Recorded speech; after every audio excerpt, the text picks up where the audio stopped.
You are now listening to the Insight Fantasy Sports Podcast.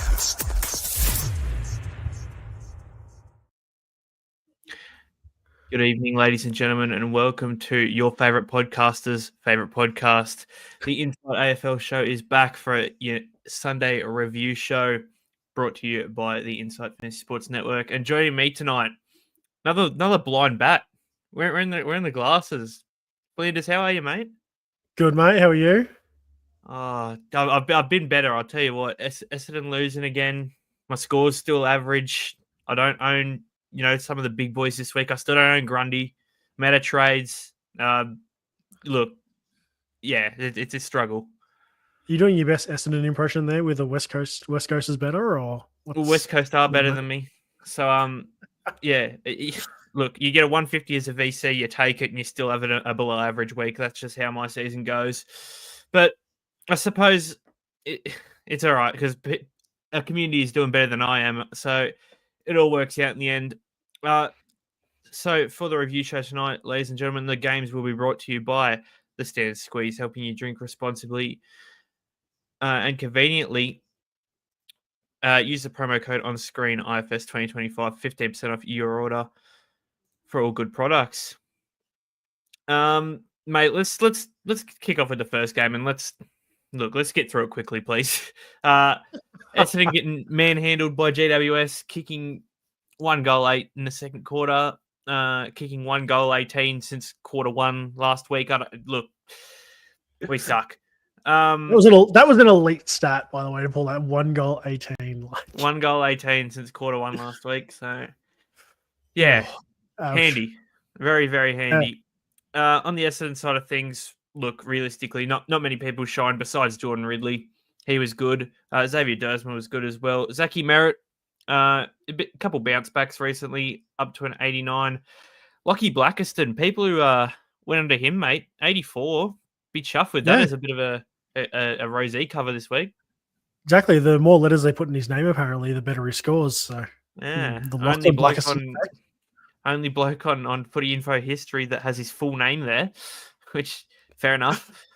Dylan Shield for his first game back in the side. It looks like his papers are stamped. He had a very ordinary game. Looking further down the list, there's not too much Supercoach relevancy-wise for Essendon besides, I guess, Zach Merritt nowadays. So we will move on to the GWS side of things. And my early week saviour, Tom Green, and I think it was sort of expected that he was going to pop off against Essendon, right? Oh, he had to for sure. Like who was going to run with him, and it was probably all in all wasn't that. It could have been worse. Is the best scenario I'm going to go with. It wasn't great, but it definitely could have been worse for you guys. So, but he was always going to go big. Yeah, he was notable for sure. Yep. Briggsy, 11 touches. And a goal for 124 with 29 hitouts. Lockie Ash, who is just improving on his already great season with a 120. Connor Iden, a 117. Jakey Stringer in his second return game to the hangar, I want to say. A 110. Yeah. Look, but a lot of GWS just shined. And another guy we got here, sponsored by our good friend Ryan from Student Newstead. Hit up Ryan for all your residential home loan needs and use the code INSIGHT when speaking to him to get all his work for free, pretty much. But yeah, Lockie Whitfield, he was good, 29 touches, 104. Finn Callaghan, who a couple people jumped on as a bit of a pod, 33 touches for a 100. Toby Green, an 80. Been underwhelming from Finn there. I think he and Tom Green both should have had a day out. I was expecting 120, 130 from both of them. So, the 5 threes against sort of killed old mate. It does. Mate Finn. But look, I didn't think he was bad. I didn't think any of GWS was bad, to be honest. I think they're all good. Toby Green I thought would have shone a little bit more in this one. And really, besides that, there's not too much. Stephen Canello, we're getting a 28 off 18 touches. Is impressive work. So congrats to him. But yeah, realistically, besides that, mate, there's not too much going on in this game, Supercoach relevancy-wise at this stage in the season, to be honest. No, it was pretty relaxed, all things. Kako, for anyone who needed forward cover, was all right. He put up 68.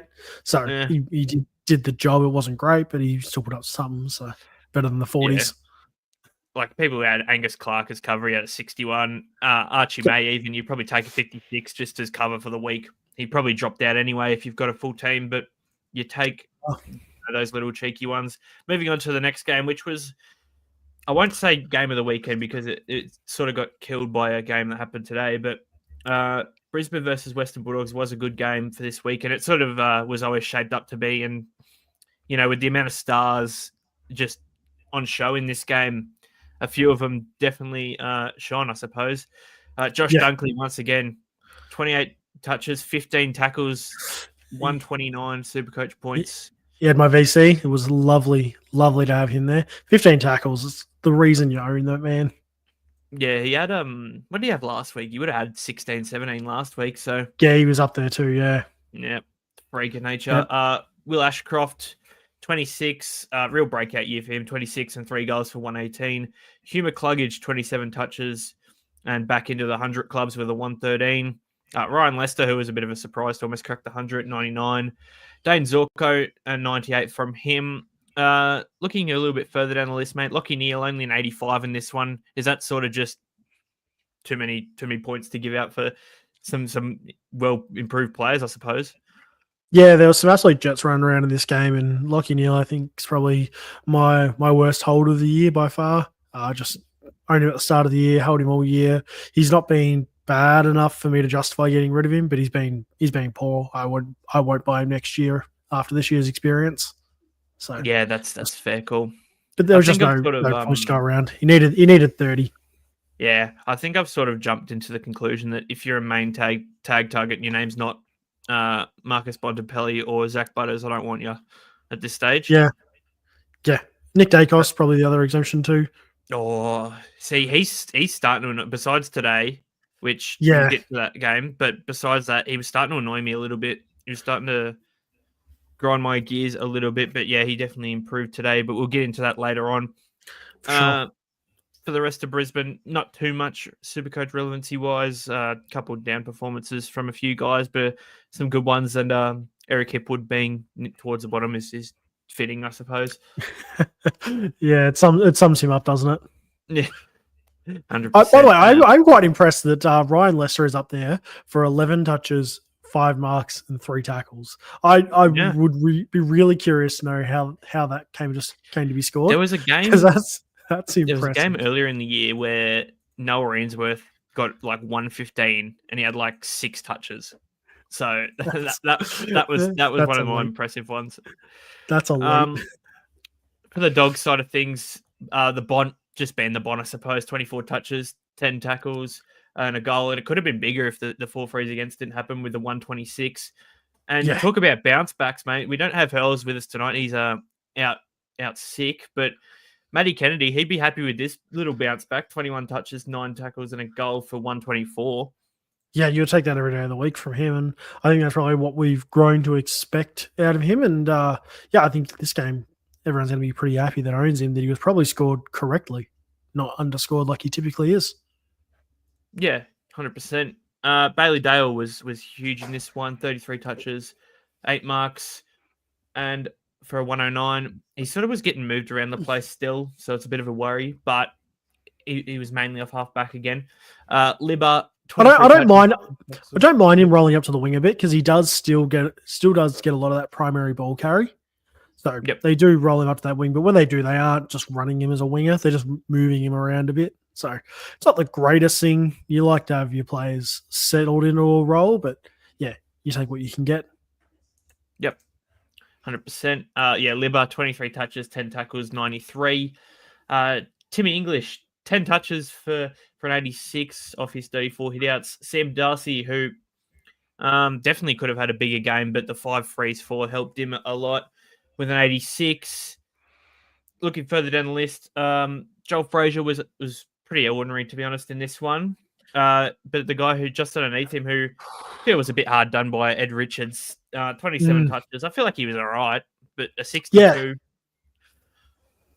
Yeah, it's unlucky for him, for sure. Like that low down, I don't think you'll ever see that man down in that area forever again, the rate he's going.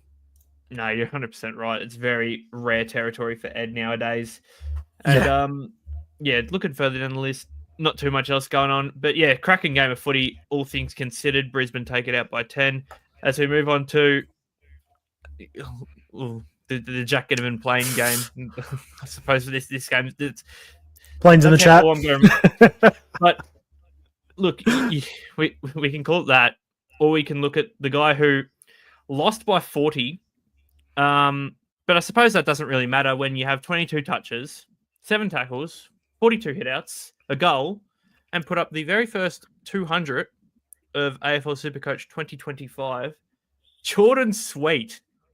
Yep. What's going on? What has happened? You want to, the best thing about that, mate, is he was my keeper league ruckman. So, like, after having him dropped 6 weeks ago to then getting captain, to then him playing this week and just going off his head, happily take that. But, like, 22 touches for a ruckman, 7 tackles and 42 hitouts. Dude was a jet. Like, mate, ripping game from him. Look, this was probably the shittest game of football to watch ever, just because all the cameras were covered by rain. But through that, Geordie Sweet was dominating. Yeah. Oh, look, I wouldn't even say he completely dominated Lou Meek. Meek still had more hitouts, but at the same time, he was just better all around the ground. Which, we all came into this week thinking, oh, Meek's got a bit of an easy matchup. He's got Geordie Sweet, but no. Geordie Sweet made a mockery of that. Jordan Sweet had actually put up a few good weeks before this. Like, I think we all, when he got dropped, we were all a bit, I was a bit nervous being a keeper league owner, but he's put up an 85 and a 95 before that. So when he's been the primary ruck, he's actually been good. The problem was they ran him 50-50 split with Vicentini, and that's what killed him for a bit there. So if anyone had the guts to go to him this week, which I dug real deep, I was trying to find, could I run like Jackson in the forward, what ruck could I get? And I seen his name there, and I clicked the button, and I was like, no, couldn't entertain that. And then I seen this come out, and I was like, Look, I'll tell you what, if you were in the 0.9% of teams that own him, congratulations. But if you were one of the 319 people that traded him in, I want the lottery numbers. And to that one bloke who traded him out, I'm thinking of you, mate. I'm thinking of you. That's rough. That's rough. The only one thing I was happy about was that nobody in the top 10% captained him or viced him. Yeah. Like, that would have been a ballsy move, but nobody did. Did anyone do it? No. You can only check the 10% numbers, I'm pretty sure. I'll tell you what, we'll find out soon when the app probably opens up that someone's had him VC'd or C'd, to be honest. For sure. Someone had to. Yeah. Kane Farrell, he was really good in this one, 25 touches. Wet and windy track down in Hobart, and he looked good off of halfback. Jackie Lukosius with a 102. Zach Butters, who copped some attention in this one from one Finn McGuinness, who, mate, he's only tagged twice this year, and both have been on Port Adelaide players. First time was on Connor Rosé, now on Butters. Is that sort of an agenda thing, do you reckon, or what? I'm trying to dig into it. Oh, it's got to be part of the playing game strategy. That's what it's got to be, mate. It's got to be. Yeah, I'll exactly. tell you what, I'm an avid playing game fan. I'll tell you what. Yep. And Matty Granger, is Sweetie goodbye? No. If he puts up another 200, I don't know what I'll do, but I'll do something, and you'll find out about it. Back end of the season, cash cow, break even at minus 48, mate. Don't discount this. Don't care. Jace Burgoyne, who our man Ahmed Frog, avid Port fan, was calling him Shankzilla basically during this one, which probably fair enough. He was kicking very ordinary, but I'll give everyone a pass from this game just of how windy it was. Like, the best kicking efficiency from a bloke who played a full game was 85%, and it was James Sicily. So that says a lot when James Sicily's that guy. And even then, only three guys that played a full game were over 100. Yeah, John Newcombe had 12 touches, I think it said, something like that, and he went at 81%. Yeah, 11. Yep. And he went at 81%. Like, it was a very ordinary game. Jordan Sweet got 200 points, and he went at 54. So there you go. I'll give everyone a pass in this one. By the way, mate, before we skim past this, Burgoyne was a massive pick for you. I know early in the year when first round of DPP was coming around. I'd just like to inform you, he has not tonned up since. I would like to inform you that he has not gone back to halfback since I brought him up. So I think Ken's after me, and fair enough. It's personal, mate. It's personal. He It's heard gotta you be. talking It about just it. has to He's be. an avid listener. That's what it is, mate. Avid listener. He heard you put the name out there. He's like, nah, can't have this for Deadly. If Ken's an avid listener, have that, mate. Have that. Anyway, You just got airplaned. Will Lawrence in his second game of the season, I want to say, puts up a 77. I'll tell you what, if he played at the start of the year with an 83 and a 77, I wouldn't have minded. But at this point, who cares? Miles Bergman, mate, 12 touches, 14 tackles, 76 Supercoach points. What do you think? You still own him? No. I never bought him. I told people to buy him, but I never bought him. But that is What's a Bergman stat line. That's a Bergman stat line if I've ever seen it. Like just 12 touches and 14 I have tackles. no clue what goes on with his role anymore. It changes every single day. Like, dude, I don't think Ken knows what's going on with him. Yeah, I don't think Ken knows, to be honest. I think you're right. Did he have CBAs this week? He had CBAs this week. Yeah, 83%. Well, I mean, he would have had to with 14 tackles, surely. Yeah, well, it could have also been when it was stuck in that forward line that it seemed to live in the back line that it seemed to live in for them. I'm surprised you could even see the game, mate, I'll be honest.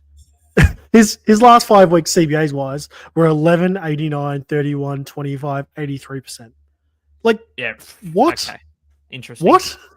It's an interesting strategy, I'll tell you what. And especially this week with, Horn Francis out, Rosie out, there was always going to be some time for him at least. And some time for the guy underneath him, Ollie Wines, who got a bit more CBA action. Realistically, mate, besides that, not too much going on. If you have Marnie Liddy subbed out for a 14, far from ideal if you used him as cover. Yuck. What can you do? Right. On the Hawthorn side of things, this sums up this game. Blake Hardwick, 27 touches, 8 marks, 4 tackles, 136. There you go. That's that.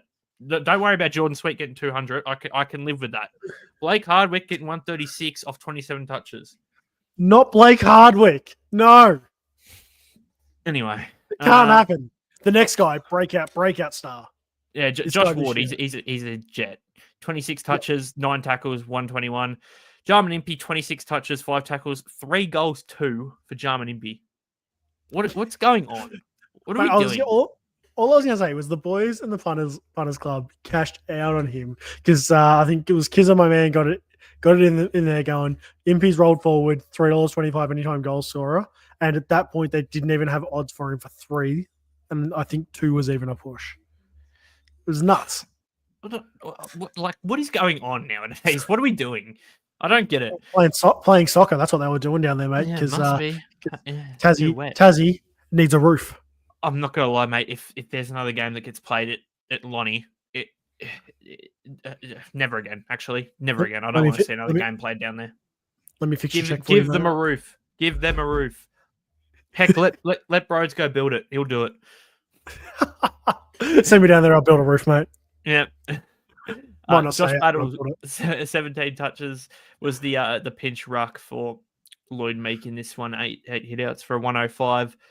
Dylan Moore had a big one in this one. 32 touches, 9 tackles, 2 goals for only a 97. Yeah, 143 fantasy for anyone who plays both. Welcome to disposal efficiency is king in Supercoach. Because welcome to Dylan Moore. What did he do? 40% disposal efficiency in this one. So yuck. Like I said, I'll still give everyone a pass, but mate, if you're having 32 touches, 9 tackles, and 2 goals, I expect you to be the 200 in this game, not the 97.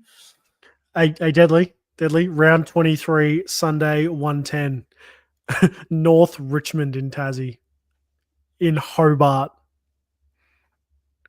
Good news. Hobart's a little bit better than Launceston. I'll give them that. But at the same time, I'm not watching that game. There's just no. I can't do it to myself. There's Sydney Geelong at 3:15 that day. So you'll be right. Oh, beautiful.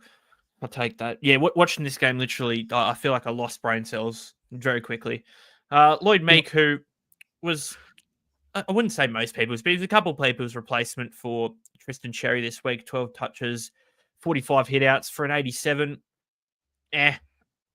Just whatever. It's a bit of a write-off week, I suppose, when your opposing ruckman scores 200.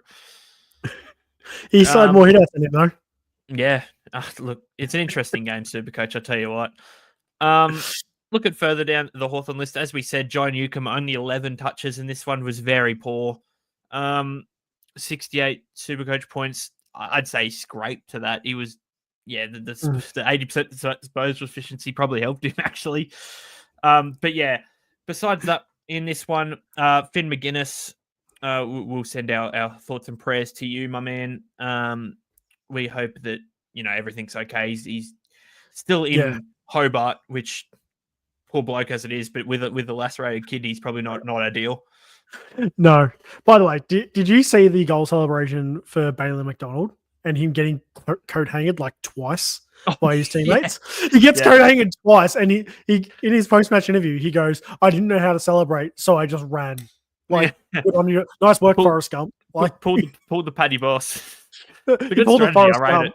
Pull the Forrest Gump. I'll tell you what, if I kicked a goal and I didn't know what to celebrate with, I'd do the Alan Shearer. All he did, point to the sky and just run. That's all you do. Yep, that's all you got to do, mate. All you got to do. But yeah, Hawthorn come away with this one quite easily, and I hope we never have another Launceston game ever again. Moving into Sydney versus North Melbourne, all right, let's just jump straight into it. Isaac Heaney, I thought this was going to be 612, let alone 197. 34 touches, 8 marks, 4 frees, 4, 5 tackles, 5.1 goals. He is a genuine superstar. By the way, and over 12 clearance. I had to pull the numbers up, but it was more than 12 clearances. It was the stat line alone for this game is just off the charts. 16 contested possessions, 13 clearances, 6 shots at goal, 11 score involvements. Like, if it's measurable, he get 9 inside 50s. I don't know what more you want me to tell you, mate. Kid's a jet. Look, the only thing that literally held him back was, I don't know, nothing, to be honest. He was everywhere.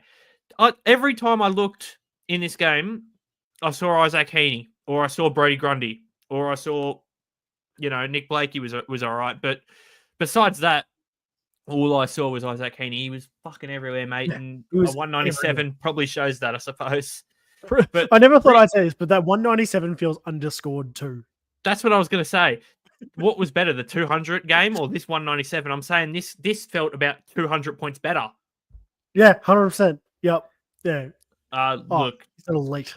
If I don't know if we give Player of the Week awards around here, but I suppose there's not going to be any doubt that Isaac Heaney's going to get 3 votes in this game. Yeah. Look, Brodie Grundy, we expected this as well. No Tristan Sherry for the North Melbourne side of things. 22 touches and 62 hitouts compared to the 5 for Bryn Teakle and the 2 for Callum Coleman Jones, who went off injured again. 3 for Darling and 3 for Jack Darling. Don't discredit them. They had 10. So they had 10. Brodie Grundy had six and some change more, like 6 times and some change more. Yep. Put up a 153. Look, we expected this. If you captain him, you're happy. But, mate, if you had Isaac Heaney captained or vice captain in this one, I wish I was you.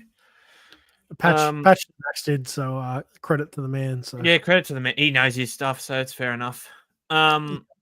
Nick Blakey, 29 touches, 8 marks, 123. Callum Mills, who was under a slight injury cloud coming into this game, really had a bounce back, 28 touches, 10 marks for a 115. Chad Warner, who started out real shit, to be honest, came back with a 26, 4 tackles, 1.3 for a 105.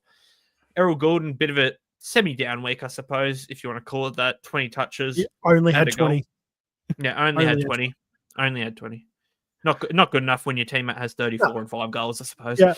Imagine if a winger had 96 Supercoach points and we call that a down week. The only winger that could possibly be is Errol Goulden. Yep.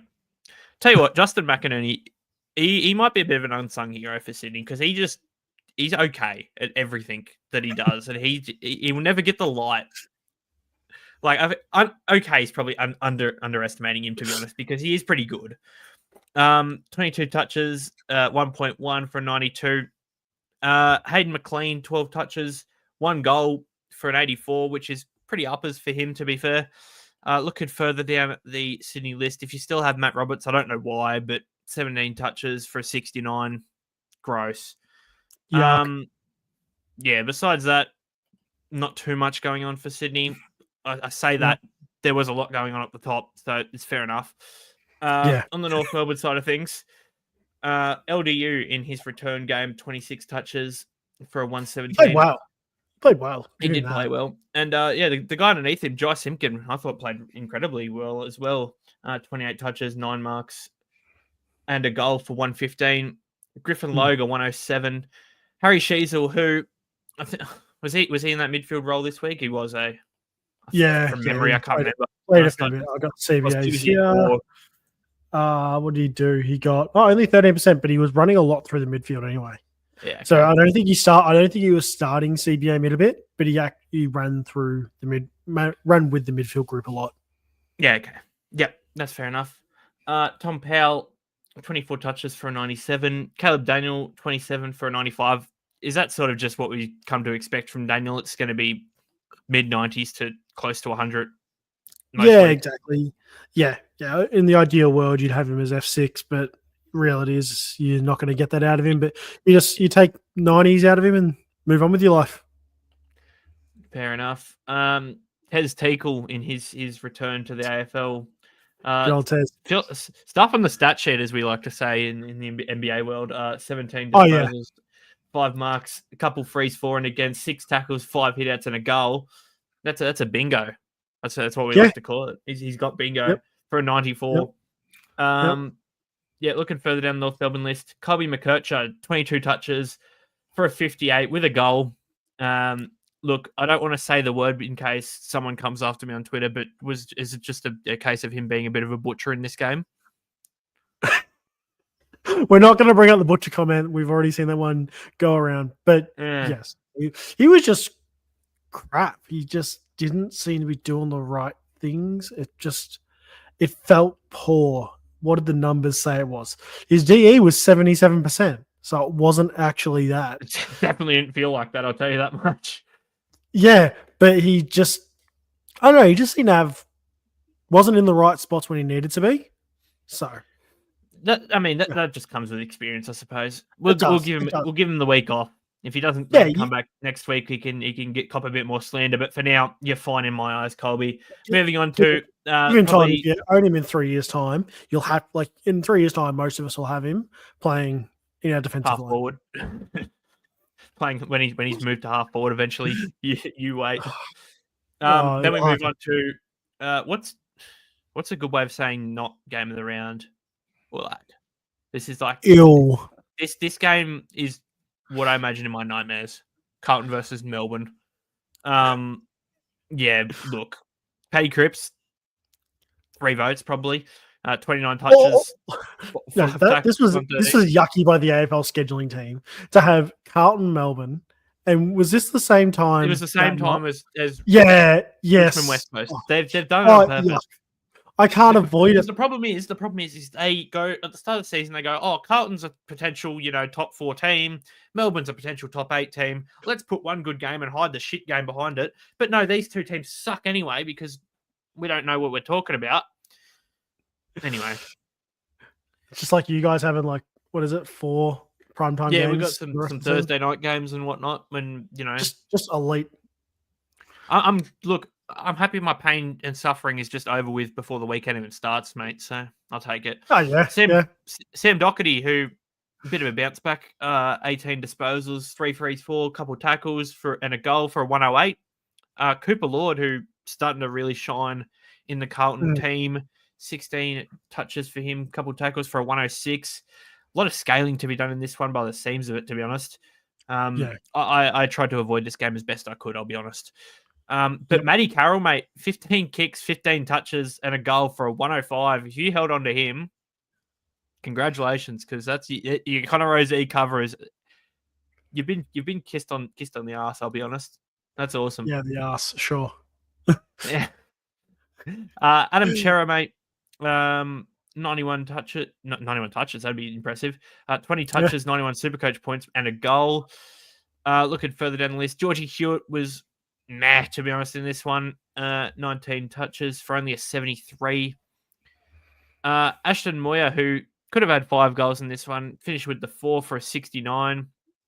TDK, who spent a lot of his time forward and actually just getting involved into the game was all the wrong things were happening for TDK in this one. Like there wasn't any good ball coming into him, and when there was, he was either killing someone or getting killed. And you know what? We'll give him a pass because he's concussed Frothy's May, which sucked in. Who, in fairness, concussed the substitute out, Francis Evans. So he's facing 3+ weeks at least. He's been sent straight to the tribunal. I can't imagine it'll be more than 3. I think 3 will probably be what the AFL asks for, and that's just what he'll get straight away. They won't even. Yeah. For David Zeta's sake, I hope this is only like a 15-minute tribunal where they just both go, all right, 3 weeks, cool. All I hope is Stephen May doesn't defend it. If he defends himself, he'll give a worse. There's a good chance he gets 4. Yeah. If not, he'll go, I didn't try to hit him. I just tried to lay him out. That'll be very different. I love Sherry's ones. He was trying to hit him. He just wanted to put the pressure on. Yeah. No, I didn't try to hit him in the head. I just tried to hit him in the chest. Tried to hit him. Just tried to hit him. But, he's just wanted to put the pressure on. Nothing was as good as Squiddy coning his own ruckman. Yeah. Look, it's very rare that we get Squid to cone a Northman, so I don't hate it. On the Melbourne side of things, Christian Salem was, in my eyes, easily best on in this game. Yep. 25 touches, 10 marks for a 134. Maxi Gawn, who had a good one against Pitnet, 128. He fought back hard. He had his. I remember Fantasy Freako tweeted out that he had a 8 hit outs, 0 to advantage, and 6 of them got sharked. So very unlucky, and 0 points in the second quarter. Here we go. In the second term for Max, 8 hit outs, 0 to advantage, 6 sharked, 0 Supercoach points. That's nothing. He was on 20 at halftime. Yeah, and he fought back very, very hard. Cozzy Pickett, mate. Look, if you went for him as a bit of a pod forward option, he's been providing the past couple of weeks. 23 touches, 5 goals for 117. Take them. Moving further down the list, Trent Rivers was pretty good with a 107. Clary in his 200 with a 101. Stephen Mayer 91. Whatever. Enjoy your holiday, mate. But Christian Petrarca 23 touches for an 89. I tell you what, if I had trades, this bloke is so far gone, it would be unbelievable. Arguably, I don't hate this week for him. Like, he didn't impact the scoreboard. He had 23 touches and he only had a tackle and 89 points. I will take that. Now, if I was seeing these numbers and these stat lines when I bought him back at like round 10, I'd be looking for other things. But I bought him 3 weeks ago. He hasn't provided more than Isaac Rankin did, and I thought getting rid of Isaac Rankin was a stroke of genius. Oh, yeah. Bold move, bud. Anyway, Harvey Langford, he's going to be a star of the future. Just a bit down of the Supercoach score this week. 20 touches for 47, bit yucky, but realistically, besides that, not too much for the Melbourne sort of things. And I'm so glad that we can stop talking about this shit fight of a game. We're not getting much and move on to the game of the week. Not really. West Coast versus Richmond. Actually, I will say this was like watching an elite VFL game where you look at it and you go, there is so much talent that's going to exist, just not this year. Mate, Harley Reid, look, as much criticism as he cops, as much as, whatever he cops, kid's a jet. Kid's a serious jet. Kid's an absolute jet. Kid's bloody good. If he can stop fighting other players, he'll be elite. He just needs to stop fighting other players. Oh, look, just come to Essendon. We'll cool you down. Give you a midfield role. Sit next to Zach Merritt for your rest of your career and just have fun. Win a couple comps. 27 touches, 4 marks, 4 frees, 4, 6 tackles, and 2.1 goals for a 122 in this one. Liam Duggan, who I'm not going to go Duggan, the boys do, but Duggan, 31 touches for a 119. Harry Edwards, who's had a couple good weeks back to back, 13 touches, 10 marks for a 103. Brady Hoff, who's looking really, really good in that midfield role now. And you sort of brought this up a couple weeks ago where he's sort of just shadowing people's running patterns.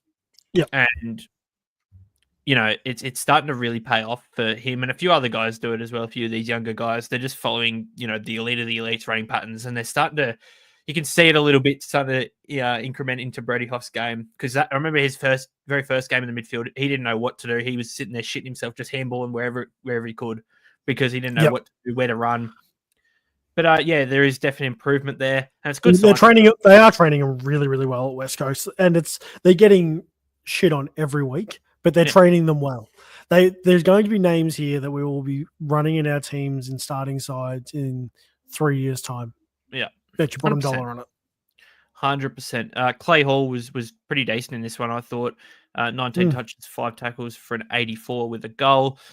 Moving a little bit further down the list, did you see West Coast try and claim that Liam Ryan kicked goal of the year? I thought that goal was quite ordinary, to be honest. Like, it was a good goal, but... Which one? Did you see the goal? Oh, I can't even explain it, to be honest. You have to go back and watch it. But they tried to claim that he kicked goal of the year, no doubt. It was okay, but there's been better this round. Little did they know what was to come this round. Yes, I mean, that's fair. Tom McCarthy, probably the only real current relevant West Coast option. Only a 71 in this one, but he can be excused, I suppose. He's still look. We forget that this guy 4 weeks ago was playing for Richmond in the VFL, and was 99k, not even in the system. Now he's thriving.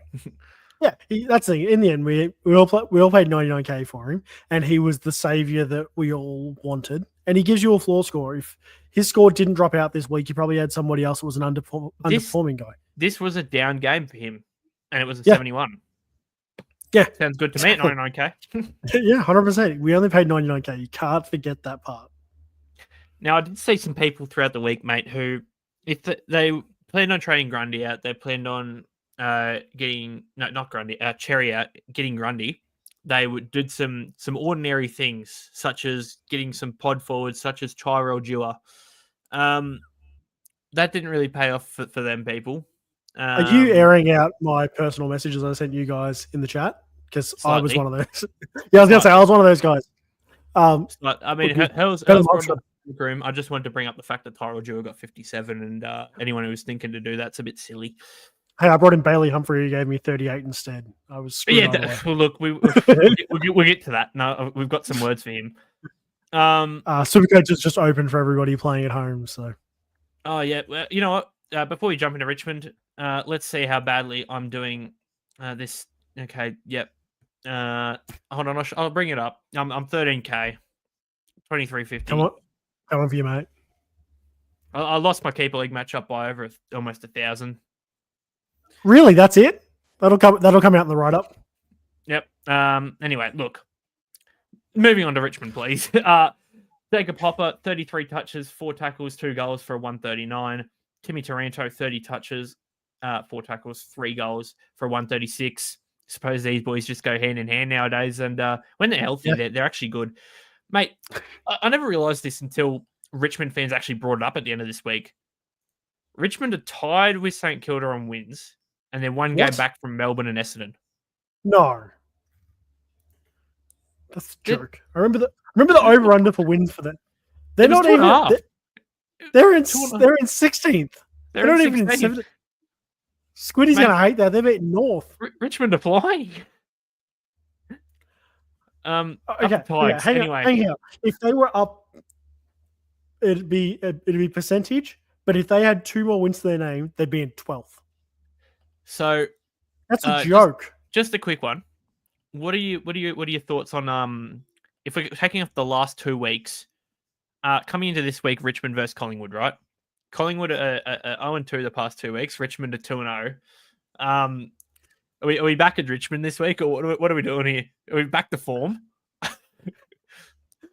If you form back Richmond, I credit you because I do not have those cojones. I'm back in Collingwood, but at the same time, I would love Richmond to win. It would be very nice. Could you imagine, like, Collingwood 3 on the trot, Richmond. The Tigers supporters Richmond would be, they'd be all about it. They'd love it. 100%. Unreal. Yeah, Nick Loston, 25 touches, 11 marks for a 116. Toby Nankervis, 17 touches, 6 tackles, 34 hit-outs for a 104. Look, scrolling down, mate, the one person I really want to talk about in this game, Taj Houghton. Kid's a superstar. Kid's a superstar. I don't know if you saw any of the game. I did, but because I didn't watch the other one. It was 5 minutes left or something. Richmond are already up by 40 at this point. Houghton takes a specky. Handballs out. Goes through about 3 more Richmond players' hands. Gets it back to Houghton. Handballs out again. Tells him to go for goal. Doesn't. Handballs back in. Houghton gets it again. Handballs off. Gets a goal assist. He had 4 touches, a specky, and a goal assist all in the space of about 10 seconds. And just off the back of hard work, really. 100%. A star. Yeah. There's one other guy I want to talk about, and Rioli. Mate, Did you see any of his efforts throughout the week?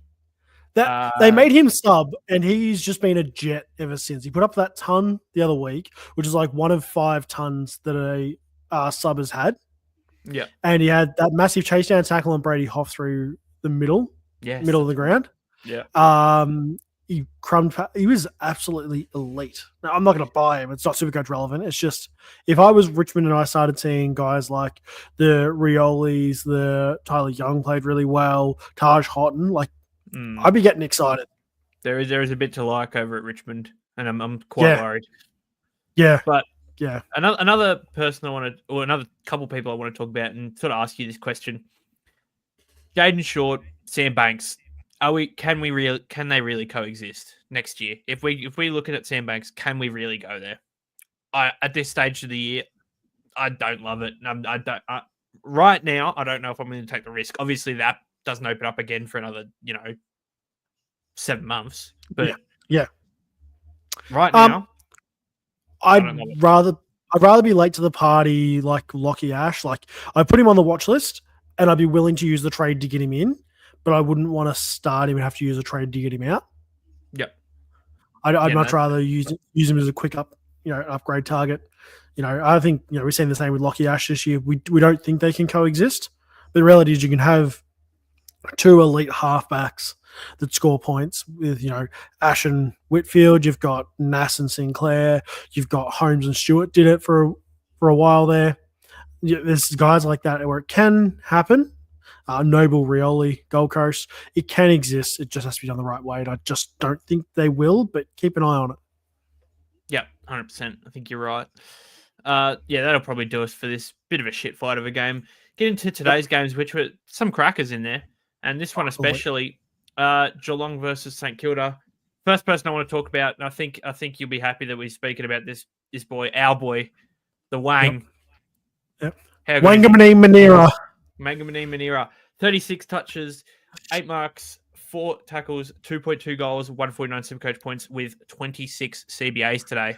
So if he, ever gets into a full-time midfield role, I don't think it's gonna affect him too much. But the biggest problem I have now, he's a tag option wherever he is on the park, no matter if he's midfield. Look, if you have someone to go with him, you're gonna do it now. You just have to. But Geelong had 4 tags on the list today, and could not send anyone with him. They didn't feel like it, to be honest. Look, well, they did. They had who was running with him for a bit there. They had Atkins on him for a bit. I think O'Shea Mullen had a brief. I could tell you that. No, but they tried to, and it didn't matter because Nass is willing to run. He'll run that hard. He'll run defensively to pick it up. The only person I'd back on Geelong to even have somewhat of a chance of going near him is Ocean Mullen, and I still wouldn't even back him. Yeah. But at the same time, tag him? Mate, Wang, the same sequence happened every single time with him. He'd have a CBA, get a touch in the midfield. It would somehow end up in a Geelong player's hands, not off him, just off someone else. Yep. He'd sprint back, get the kick in. He'd CBAs and kick-ins. Yes, please. Get more of that, please, in the sire. And I tell you what, for that bloke last week, that seemed to be the theme of the day. To that bloke who complained about 24 touches, how's 36, mate? Up yours. But I tell you what, if Wang stays in that midfield role and plays a bit more midfield, I like it a lot more for the guy just underneath him, Jackie Sinclair, to get plenty of more free touches at the back. 33. I own both of them. This is so 120. good. Keep that going next year. If Oh. Messiah stays at St Kilda, and I'm starting both. I'll be happy to As start lo- with both. As long as Nas keeps his defensive status for next year, which he should, I can't see a way he's going to lose it.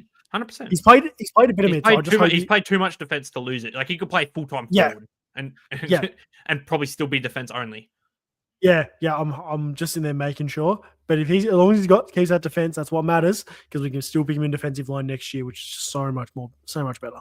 Yeah, I would love to start both of them. I want, no matter what, you can save this, do whatever you need. I'm having one of them two starter next year. You can guarantee that. Bet your bottom dollar. Yep. Oh, mate, I'd rather have Wang, but if Wang stays in the midfield, Jackie Sinclair could go back to the Jackie Sinclair of old, I suppose. Bit of a pod move in the guy who's third top scorer for St Kilda, Jack Steele, 21 disposals, 14 tackles for a 105. He's slowly getting back into it. He started off this year really, really slow, and you had a few knee niggles and a few laid outs and whatnot. Now he's starting to get back into it, and he's been a good pod for people that jumped on. Romo, he was good. I'm not going to say he was bad with a 90, but I definitely feel like he could have done a lot better. It felt like he played all right, but the score was just meh. But it wasn't a big stoppage game either. Like he and Heath split the ruck pretty similar. Yeah, somewhat evenly, I believe to number here. But he only had 22 hit outs. But it wasn't even a big stoppage game. But even then, if anything, probably that Blitzarves as the ruck, because it looked like Blitzarves is the primary ruck. Stanley was. He's just hiding all the way down here. Hide at the bottom there. Stanley actually gets around the ground pretty well, which doesn't mean Marshall gets his big benefit, because all his big benefit is playing a big lumberous ruckman, and he can just run away from them and just accrue touches. But he didn't get that today. Yeah, I feel like Stanley is slightly underrated in that aspect. That he is an old boy. He's a bit of a lumberer, but at the same time, he can move. He's probably like one of those oldies that can still kick it, I suppose. Jack McRae, 63% TOG. What happened? Real good question. I don't know, because I think it was just, did they just gave him some time? I literally don't know what was the problem here. He just CBA's alone. He probably missed out on a lot of them. Look, I don't know. I don't know if there was an issue or what, or something will come out during the week. But I think they just eased him off the back end of the game. He had 60% TOG in the third quarter and 51% in quarter four. So, and they didn't give him a CBA in the last quarter. So I think they knew the game was all sort of sorted and done. At no point I wonder if he spent like if he was like the last replacement, and we had like 13 minutes off at the end of the game. We'll have a look into that. Actually, yeah, he did. Was one of the last 10 minutes off end of the game. So there you go. Yeah. It makes a little bit of sense, but still a bit annoying for my forward line and all of our forward lines. But I tell you what, some bloke who is still flying in people's forward lines somehow, Maxi Hall. Before Brody Grundy was him, who I forgot to mention. Brody Grundy now has the highest 5-round average in SuperCoach history. So congrats to him with 154.5 5-round average. Wow. Highest in SuperCoach history. So there you go. But Maxi Hall, mate, his old 3-round average of a couple of weeks back was he was the highest ranked player in the comp for a couple of weeks nuts. there. That's nuts. Not Max Hall. He's turned into a star. 467k. I couldn't even buy him this week. What? Shut up. Like, you look at some of his recent scores, Maxi Hall, for like the past 10 weeks. He's just been 120, 144, 80, 89, 87. He's just been good. He's just been good. Another guy who's been good when he doesn't tag, Marcus Windhager, 22 touches today. Only 62 SuperCoach points, but there's still a lot of signs there for Windy to be a genuine good midfielder. Yep. Yeah, for sure. Keen to keep that going for him. Yeah, 100%. Besides that, for St Kilda, not too much SuperCoach relevancy wise. besides maybe Alex Taru, who had a real down game, 32. But I got to ask you a question. What is Ross doing to Darcy Wilson? Because I don't know. I still think he's good. Whenever he plays He's AFL, great. he's too good for VFL. When Yep. he keeps playing him down there, he's way too good. He bullies everyone down there for such a little man. But I don't know what the problem is with him, to be honest. I like dash off the wing. He plays the wing really, really well. Like, not many people can play a true wing really well, but he runs a wing well. And I think wingers, just in general, are easy subs because they can just have dead games. Like, if anyone wants to look at the epitome of that, go have a look at Jeremy Sharp from Freo's games last year. He put up like 105, then put up 13. It was disgusting to own. But that's the definition of them. And I don't know. They're just not giving him a good run, I suppose. On the Geelong side of things, speaking of wingers and speaking of guys who had decent games, Ollie Dempsey, 25 touches and a goal for a 138 was just impressive in this one, I suppose. Sean Manor as well, 24 touches, 11 tackles, 3.3 for a 130. Maxi Holmes, do they have? How many farms they have to give out to these guys? Because if you're going to try to keep the likes of Ollie Dempsey, Sean Manor, you're going to try to bring in, we have budget for Zach. But like, how? Cotton on. Surely they don't have the budget for this. They're making a play at Harley Reid. I don't know how. No. I saw that they were making a play for Harley Reid at some point, but surely they don't have the money for it. Surely. And the rumors of Romo wanting to go there next year too. He's more than likely going to go there as well. So I don't know. Look, besides Wang in this one, my best player on the ground was Maxi Holmes for sure. 32 touches, 7 marks, 4 tackles, 115 SuperCoach points. Jezza Cameron, 5 goals for a 114. Tommy Atkins, a 112. Only 9 tackles, which only 9 tackles. Impressive. Actually, just a quick one with Tommy Atkins. Did you see the reporter asking him, I think must have been today, about Bailey Smith's Tinder thing? He's what? Like, oh, mate, I'll send you the clip when we're done here. It's the funniest thing. If you haven't seen it, go on Twitter, just look up Tom Atkins interview, and you'll see it. It's he asked him, he's like, oh, what are your thoughts on Bailey Smith and his Tinder thing? And it's like, has he had any luck with it or some shit? And it's like, what do you mean? And Tom Atkins just replies, mate, I don't know, and I don't have any care. Oh, I need to get that clip. That's great. Paddy Dangerfield, 19 touches and 2 goals for a 107. Brian Myers, 26 for 96 SuperCoach points. Jack Martin, 11 touches, 6 tackles, 2 goals for an 86. Bailey Smith, who I thought played a little bit better than an 81, but there wasn't too many points to go around. Yeah, but he's an accumulator as well. Like, to get his 100 and something average, he needs 30 touches. Yeah. Tommy Stewart subbed out of this one with a knee knock, and from all reports, he'll probably miss next week against North, which fair enough. Give him a rest. It's his other knee, not the one he has strapped up. Yeah. So he had his right strapped, I think it was, and he got a knock to the left. Or it could be the other way around. It was the opposite. Must be the other way around because he did his left earlier in the season. Yeah, then it's his right that it was all iced up today. Yeah, okay. Moving further down the list, not too much else really going on. For Geelong.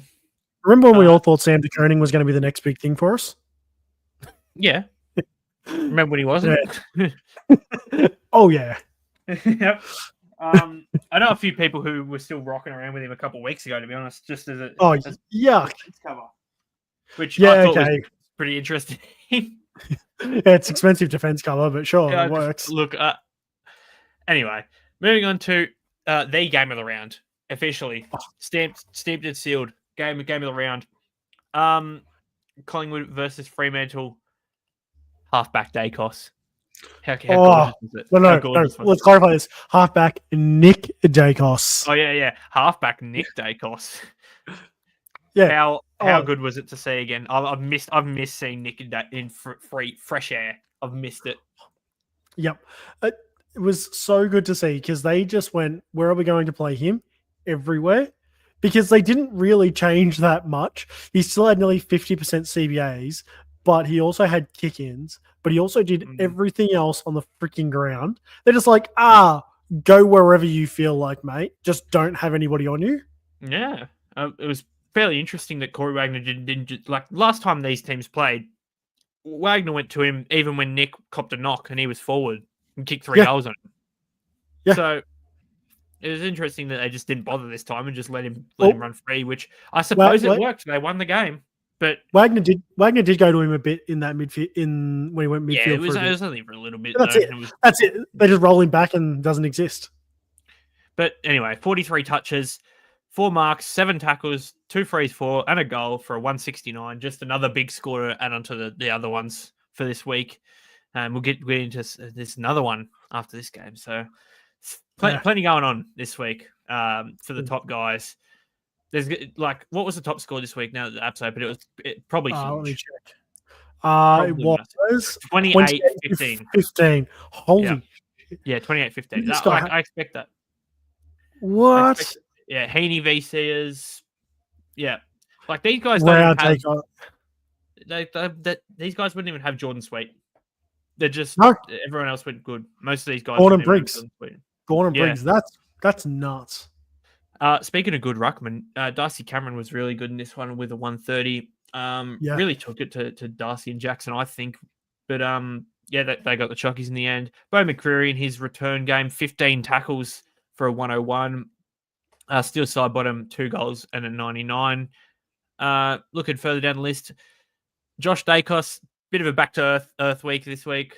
Only a 72 after his 198 last week with 25 touches. But just simply enough, I said it today in the WhatsApp chat. I hate Collingwood. I always will as an Essendon man. But watching Nick and Josh Dacos play football is just something you have to admire. It's just they're so. And look, I wish Essendon had someone who had the capabilities of Peter Dacos's ball sack. Put it simply. Oh, how good! I don't know. I'm a Gold Coast supporter. Our elite players haven't even. Yeah, your elite players are all 16 still. Well, the best we've got is Gary Ablett, and I guarantee his son's going to Geelong, so we're a little. Yeah, that's probably true. Looking further down the Collingwood list, there's not too much besides Nick and Josh, realistically. Supercoach relevancy-wise, a few down games for some guys, but you'd expect that with how well they like to rotate their team. On the Freo side of things, plenty of guys that were, captaincy options if you didn't have a Grundy or took a Tom Green VC or a Heaney VC or these sorts of big scores. I sent you a little list under your X post, and you did. I said Geordie Clark would be my number one captain of this week. I was my captain was set on Jordan Clark if Tom Green didn't go off. Jordan Clark still did all right, 126.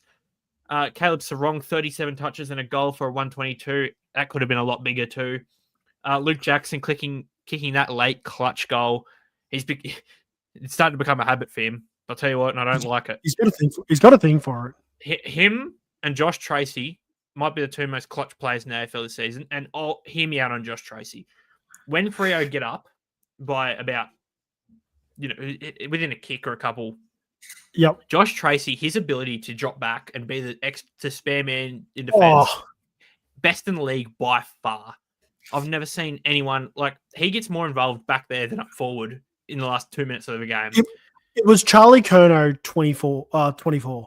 Because Curnow did it a lot last year, and so did Jeremy Cameron. Jeremy Cameron's done it pretty well. Jeremy Cameron's the main one that's sort of known for it. But Josh Tracy, the other two, Tracy every does it close better game than for Freo, Tracy has impacted back there every time. Jesse Hogan does it a little bit for GWS, but no one's done it to the level I've seen from Tracy this season. So I'll give him his flowers for that. Just see Luke Ryan give him a little kiss after he got the free back there. Did you see that? That was good. It's so Luke Ryan. Yeah, very Luke Ryan. Speaking of which, he had a good game, to be fair to him. 25 touches for a 106. Andy Brayshaw wearing the Angus Brayshaw headgear. That threw me off a little bit at first. I thought Angus was running around for a little bit there. Well, I was going to say, and the AFL signed off on that because that was actually his old headgear, and they signed off on his old headgear. Yeah. Yeah, signed off on it and everything. I'm glad they did. 100%. Yep. Happy they did. They should do that. yeah, the Brayshaw family's great. They're great for the game. They're awesome people. Yep. But Andy in this one, honestly, he was okay. He got saved a lot by his tackling and his overall pressure. But at the same time, he had 10 touches at halftime and was in the negatives of meters gained, which is just not what you want for SuperCoach. No, not at all. Put it simply. But yep, he was still good. 101. Yeah. Paddy Voss, who kicked 6, I thought was phenomenal. Really had Darcy Moore on a string, I'll be honest, which I find pretty funny that Darcy Moore was the main key defender and went to Paddy Voss, and Paddy Voss still dominated him, which sign of things to come for Collingwood. My mate's a Collingwood fan. We love to give each other shit. I mean, even he agrees that Darcy Moore was pretty ordinary. And I said to him, you're running out of form at the right time. And I like to see it. It's just what you want to see. Yep. But yeah, once those the Howes and the Houstons of the world come back, I'm a bit worried. And as Scorched Earth says here, Freo, way to go. Congrats to your boys tonight, mate. They definitely played well. Deserved it. Deserved the win for sure. All right, got another bone to pick. You see Carl Warner's 50? You see it? No. Oh, okay. So, maybe it's a free kick against him. He's just watching. He's standing on the mark, just watching the replay. Points to it and goes, "Oh, that's not a free kick," and then gets 50. 50 straight away, just for saying that's not a free kick. All I'm going to say is I come into the last 2 games and I guarantee the umpires looked at their quota and went, nope, haven't filled the 50s quota, because the amount of 50-minute penalties paid in this game and the next one, outrageous. I love how I've seen Collingwood fans complain that they got robbed in this game. And I'm pretty sure the free kick count by 3/4 time was about 16-2. Yeah. So say what you want. I'll argue it. Freo deserved this win by a long way. Yep. Even though if you just simply look at the stats, it looks like Collingwood dominated them, to be honest. But yep, shows where heart gets you, I suppose, with the Freo side of things. Jaeger O'Meara 91, Sam Switkowski, who was really good in my opinion, did a lot of extra shit. 81. Yep, we love Switter. Shai Bolton 58, could have been a lot more if he kicked them goals. Hayden Young. Now that fourth quarter, I'll tell you what, if he's healthy, Freo looks so much better. But fourth quarter was unstoppable from him. 28% time on ground, 55. I think it was a fantastic idea to make him the sub, to be honest. Like, I don't hate it at all. Yeah, ease him into it. Rather than try sub him out, I think bringing back an injured player via sub is a smart way to do, because you don't have to worry about, am I going to have to manage their minutes, and I'll sub them if I get the chance. You might have to bring them on early if you get an early injury, but if not, you control when you choose to bring them on. And they said throughout the week that, Longmuir said throughout the week that Hayden Young will play AFL. We don't know what role he will play in. We don't know how it's going to what's going to happen, but he will play AFL this week. And start him as a sub, bring him on, be an impact player. Definitely did that. Help Freo to a win. Great choice. I think it worked. Besides that, not too much going on for the Freo side of things. We'll jump into the last game, which sort of turned it into a bit of a blowout for your boys, didn't it? It should have been a bit closer. I think you'll safely say that bit of a disappointment, especially that first half. To be fair, it didn't turn out to be a blowout. It was lucky that it wasn't worse. It's lucky it wasn't worse. Started poor, and you can't make it up when you're down by 50 points at halftime. There's a couple of men in this game who played real good ones, but one, Alex Neil-Bullen, he was phenomenal. I got nothing else to say. 31 touches, 7 marks, 4 tackles, 3.1 for 155 SuperCoach points. Rao was good, but I think Neil-Bullen was 100% better. Speaking of people who are just good, Dan Curtin, does he just got the rising star now? Is it just his now? Even though the rest of the guys is sort of just kicked in, but is it just his now? I feel like he's owned it. In the past, I think he's got if he doesn't, he's got a damn good argument to be. One thing that is most people are going to find funny, I've done one check now, and I would almost guarantee he's the guy that's made the most money in SuperCoach this year. He's made $316,000, and he still has a break even at 36. Holy So he's shit! predicted Yeah, to he go was up to 158 to start the year. I remember. 158. Yeah, he was And in now and he's out of my starting sides. 474. Yeah, Wow. with a break even of 36. He Hasn't predicted to gone go up another 32. hasn't gone under 65 since round 9. Hasn't gone under like 100 since his bye. Yeah. Kid's a freak. Kid's a freak. I mean, Yep. what do you do against a tall lump of timber like him? I suppose where you can just play anywhere. I don't know. Like, there's not really much. I wouldn't like to be that man's matched a up against mountain. him. I'll tell you that much. I wouldn't That man's like to be matched up against him. It's like Adelaide are just getting all these players and going whatever height they are plus like whatever the average height is plus 10%. Thanks. Yeah, Like, pretty much. look at their forward line. You look at their midfield. It's just the same thing. Phil Thorpe's a jet. They're just, I don't know, it's insane. Josh Worrell, who's quietly having a phenomenal season, 25 touches, 11 marks for a 116. Wayne Miller up, 21 touches, 12 marks for a 97. Isaac Rankin, another good game this week, to be fair, 15 touches. Still playing a lot of forward, which sucks a little bit, but he's staying on the ground, which was a bit of a problem to start the season, where he was just, if he was the midfield role, he was spending way too much time off. Yep. And, he was getting subbed early, getting managed early. Now he's in the forward line. He's playing a lot more TOG. Yep. So, yeah, handy. Looking further down the list, Rory Laird, 23 touches, 11 marks for a 93. Big Rob, 40 tit-outs for a 90. Geordie Dawson he sort of just got outshone in this one, to be honest. And there wasn't many points to go around. And by the time the game was over, Dawson started to kick on. So, yeah, 88 for him. You take that. Ben Keys at 87. Other thing for a lot of people to realise, this game was heavily scaled towards the start of the game. So scaling impact up by the time you got to halftime. So the second half was just so negligible to everybody. It doesn't really matter. Yeah, 100%. Like, when a game gets out of hand like it did in this one, where it just, it's 40 points at halftime, there's not much. Like, you just have to get out the points straight away. Because unless the game gets close again, there's no point. That's just how scaling is, I suppose. Exactly. Mitch Hidge subbed out of this one. I actually didn't watch the what happened there. Do you know? I can look it up really quickly. But it was like I think, was it a hip flexor knock or was that Pedler? Somebody else. Hip injury. Yeah. So yeah. Hip injury. Yeah. Yeah. It was like a hip pointer. Sorry, not flexor. Hip pointer. Yeah. So Mitchy Hinge subbed out for a 20 after one touch, which fair enough. And Dan Rioli subbed out for Gold Coast. You said it was a calf. That's yucky. Yeah, he couldn't even walk off the ground. He got stuck. They brought him off. They checked it was like high calf, back of knee. Checked it. Yeah. He was off for probably 8 minutes or so. They checked it, gave him the all clear, sent him back out. And he got stuck on the far side forward, like far side 50, and then just pulled up stumps and couldn't walk. And they didn't even stop the game. Like, they're stopping plays for all these guys just falling on the ground or getting winded. He's just standing there for like 2.5 minutes while game's still getting played. He can't even put weight on it. So he's just standing there. Yeah. Gross. Eventually they stop the game. And then when they bring him back down, they get to send 2 trainers out to bring him back. He's getting carried past, arms around the trainers, walks past Ben Jepson, who's lining up from 50 out for his first goal, gives him a high five, keeps going. Love to see it. Oh, yeah.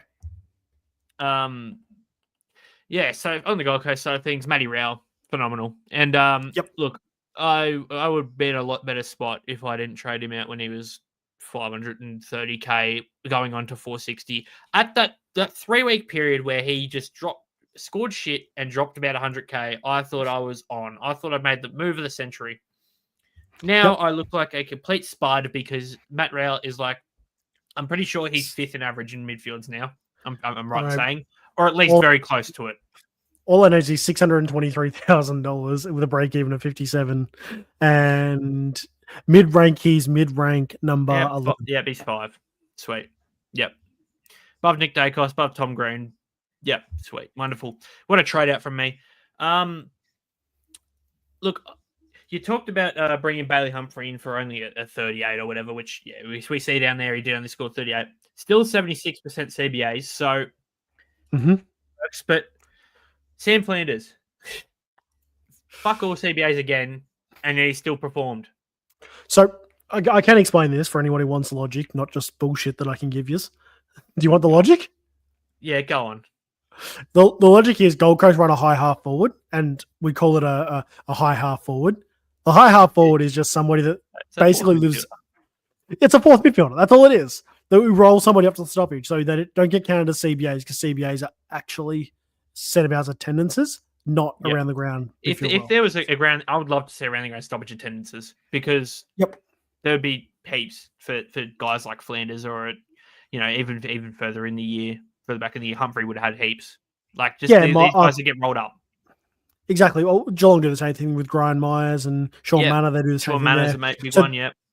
That's what you're sort of looking at here. So you still can't trust it until he's getting the CBA part, but he is rolling high, so he will have the spikes. They're not actually considering him a midfielder. So if Humphrey were to roll out, if once Took comes back, or if Fiorini gets the pickup or something like that there into the CBA, Flanders is going to be the guy that rolls back to the second high half forward, and Bailey will be the priority one.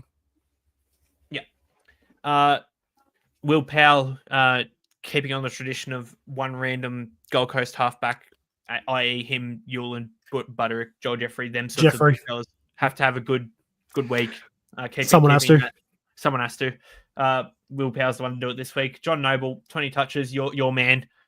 Yes, elite. My pale friend, 96. Yes. Jared Witts, 35 hitouts for a 91. Noah Anderson, a lot of people went to captain him in this one. Really, really underperformed. I'm hoping everyone who jumped on him as a captain got a good VC, because there was plenty of good VCs going around and plenty of high captain scores, and Noah Anderson wasn't one this week, unfortunately, but not one to be too worried about, I suppose. As you said before, game was pretty much over before he could have really an impact. He had about 2%. He had 2% of guys, 2% of people currently have the C on him, so probably last round. So, yeah, a few did. Not too many, though.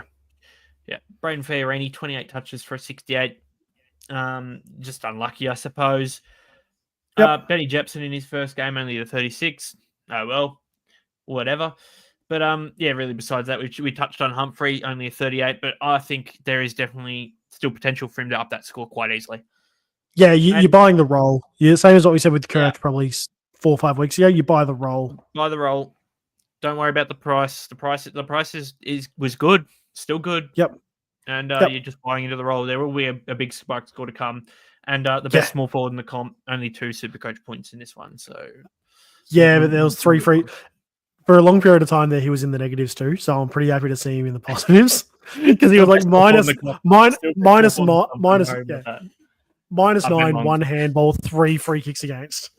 Yeah, Ben Long that's who we're talking about, by the way, for the people that mate. That was one of my better experiences when I made that trip to Melbourne, just going to Gold Coast. We went to the Gold Coast St Kilda game, and we spent every time Ben Long got near the ball, best small forward in the comp, he's got it. Just every single time. It was comedy. Because it was a very, very quiet game too, because it was Gold Coast versus St Kilda, so there was 3 others in the crowd. One of about 6 people in the crowd just cheering every time Ben Long touched the ball. They didn't even sell tickets on the commentary side, because they wanted to make sure it looked like on the non-commentary side that it was actually full. We love it. We got a couple questions and sort of bits and bobs here before we finish up tonight, Broads. So we've got Horse saying that there's a lot of Collingwood supporters getting not so happy meals right now. Good. Keep it that way. As we said before, Scorched, congrats to your mob, the Fremantle Dockers, on a big win, to be fair. Fishing for fun. Hey, lads, 2539 for me this week. Happy with that, but even happier that Freo got the Chockies. 100%, mate. That's a good score. We take them. Yep. 100% you take them. That's probably Green Arrows quite comfortably this week, to be fair. Yep. Matty Granger, who, if you're still here, Matty, I would like to mention that I beat you by 25 points in the Inside $50 League. So up yours, mate. And you haven't got the one up on me this time. How did you beat anyone? I don't know. Don't ask me. But every single time I play Matty Granger, he smacks me. He smacks the pants off me. So it's always nice to get one up on him. Yeah, but also because he was ranked like 1.5K or something last week. Yeah. He dropped Impy in draft. He should have let us know that. Yeah, you should have told us.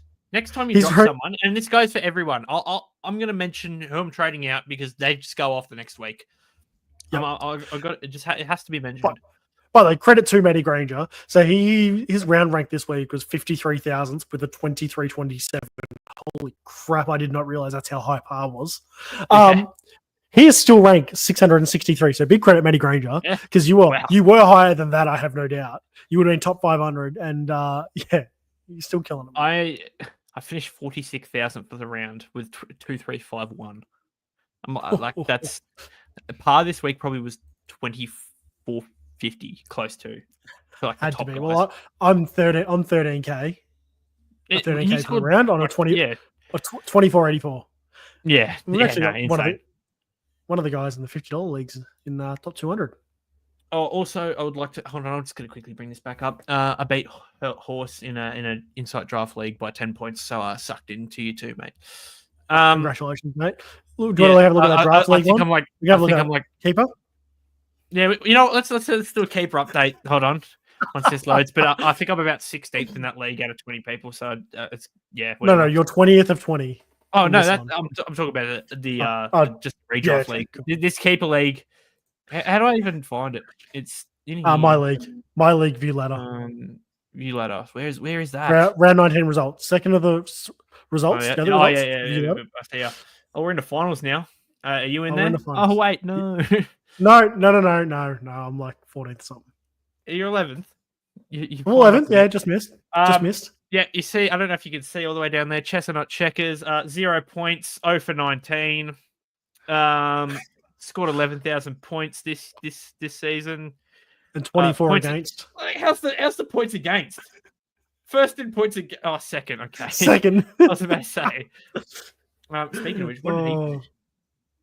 Oh, he came like okay. So I got like pick 1 and pick 8. Anyway, and Peter Wern says Rao best on ground. He was good, but I still think Neil Bullen was up there with the best. And he I was think everywhere. Neil Bullen, when it comes to Brownlow Knight, Neil Bullen will get the 3 votes. Yep. Which I'm interested to see Brownlow Knight, and I would like to know if we're doing anything special here at Insight, because last year we had Horse and Squid dress up in suits and get a bunch of people, and I wonder if we're doing anything special. Otherwise, we'll force something special onto them. We will. 100%. 100%. But yeah, we've got still plenty, like a lot of content coming out for AFL, even though there's not too much to talk about, just really the games. But we've still got content coming out. But the big one we're going to talk about, bros, NBA's really ramping up. We've got a lot of the boys getting involved. We got we've got Mally, obviously. We've got Matrix, a few of those other boys, the NRL boys, Braino, Horse is getting involved. You're getting involved.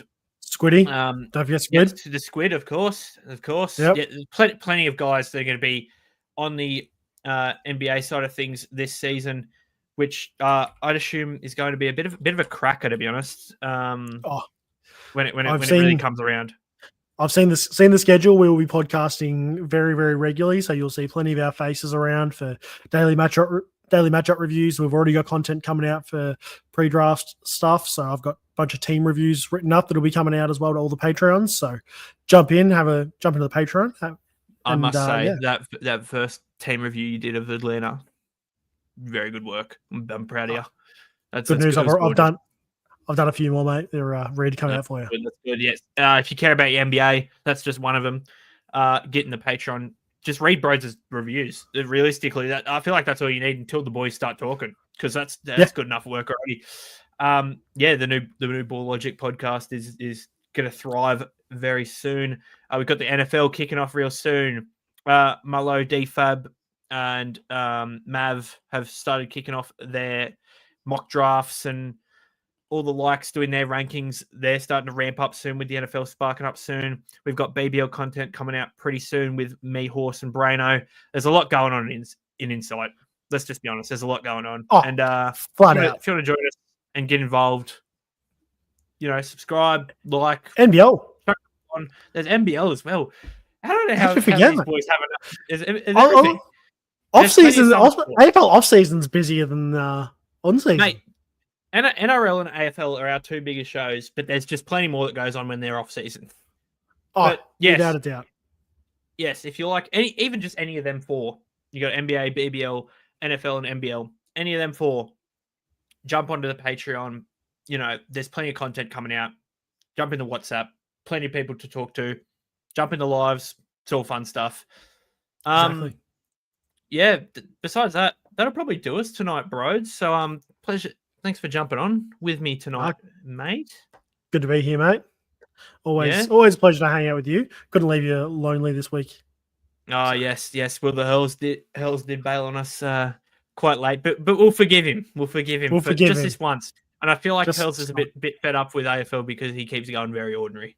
And yeah. Wasn't a crash up week for him. No, but that's all right. He's a smarter man than all of us put together, I suppose. So for sure. We'll still take his knowledge to finish above him. Exactly. No, but that'll do us for tonight, ladies and gentlemen. So thank you for jumping on and spending your time with us. We'll catch you probably on Tuesday again. I'm assuming that we'll be back on Tuesdays. There'll be something going on Tuesday. We'll do something. Mate. Come find us again. We'll be back. Catch you guys. Pleasure. Thanks, guys.